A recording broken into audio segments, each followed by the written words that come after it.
नाहीये. मग युवक कोणाला म्हणावे? स्वामी विवेकानंद म्हणतात, ज्यात उत्साह, उमेद, त्याग, धैर्य, ताकद असून जो या सर्व गुणांचा वापर राष्ट्र निर्माणासाठी तत्परतेने करतो तो तरुण, अर्थातच युवक. स्वामी विवेकानंद म्हणतात, उठा, जागे व्हा, ध्येय प्राप्ती झाल्याशिवाय थांबू नका. कारण त्यांना युवकांच्या ताकदीचा पूर्ण अंदाज होता, पूर्ण विश्वास होता. म्हणून ते म्हणाले होते, मला देशभक्तीने भारावलेले फक्त 100 तरुण द्या, मी सारा देश बदलून दाखवतो. कारण युवा शक्तीची ताकदच शक्तिशाली आहे. म्हणून तर म्हणतात, जो सागर से टकराता है, जो सागर से टकराता है उसे तूफान कहते हैं, और जो तूफानों से टकराता है उसे जवान कहते हैं, उसे जवान कहते हैं.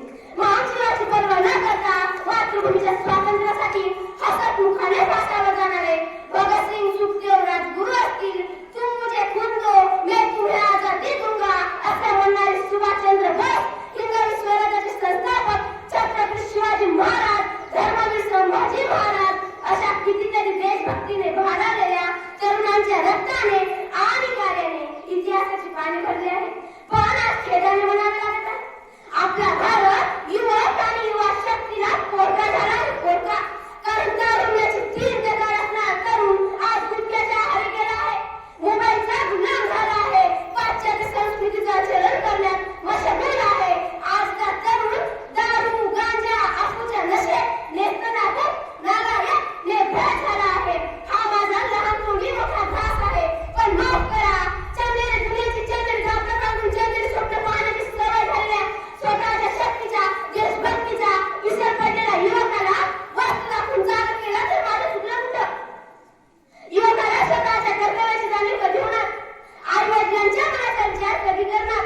यांच्यात राष्ट्रभक्तीची ज्योत कधी प्रज्वलित होणार? मग देशभक्ती म्हणजे काय? आपला देश, इतिहास, संस्कृती, देशबांधव, राष्ट्रीय गीत, राष्ट्रीय सण यांचा अभिमान वाटतो. देश प्रगतीसाठी नेहमी प्रयत्न करणे, देश रक्षणासाठी वेळप्रसंगी प्राणाची पर्वा न करणे म्हणजे देशभक्ती.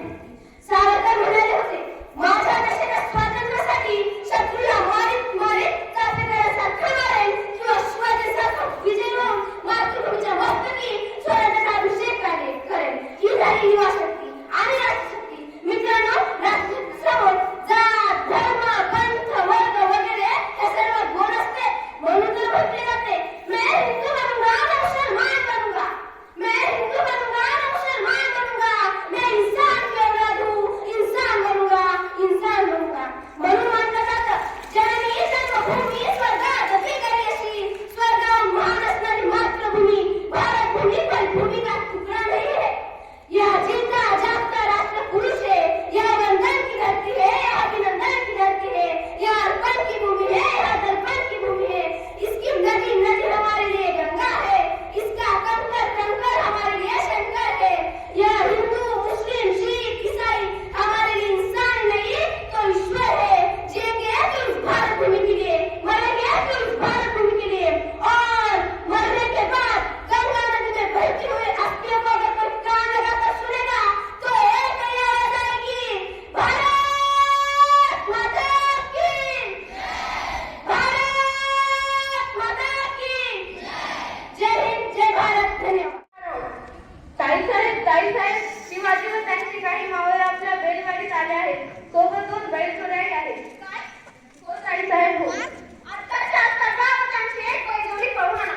असलेला तो शिवाजी नक्की तुझ्यासाठी.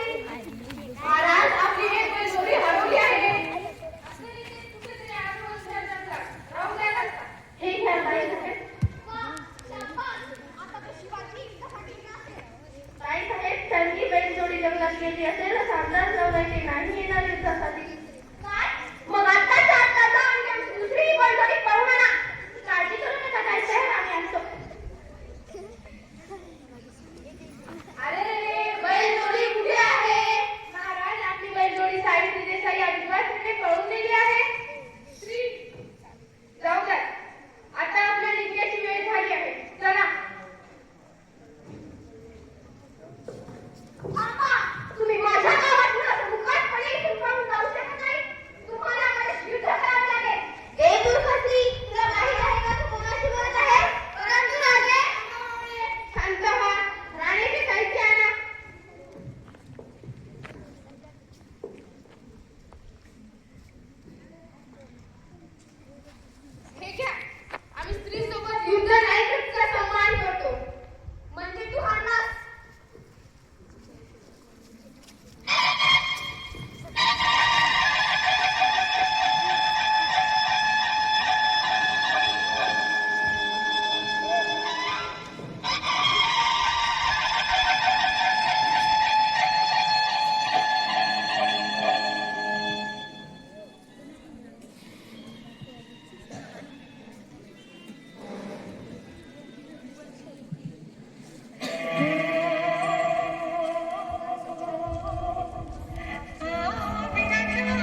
माफ केला आम्ही तुम्हाला. एक स्त्री असून सुद्धा एका पुरुषासोबत युद्ध करण्यास तयार होता तुम्ही. तुमच्या या धाडसाचं कौतुक आहे आम्हाला. जा, माफ केला आम्ही तुम्हाला.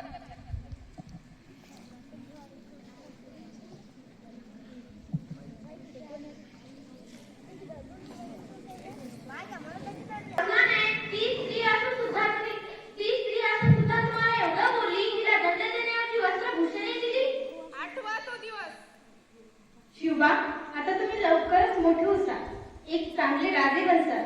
होय साहेब. पण एक विसरायचं नाही. काय साहेब? जर एखादी स्त्री तुमच्याशी युद्ध करण्यासाठी आली आणि तिच्यात तेवढी ताकद नसेल तर तुम्ही तिचा अपमान न करता तिला वस्त्रभूषण देऊन तिचा सन्मान करता. होय साहेब.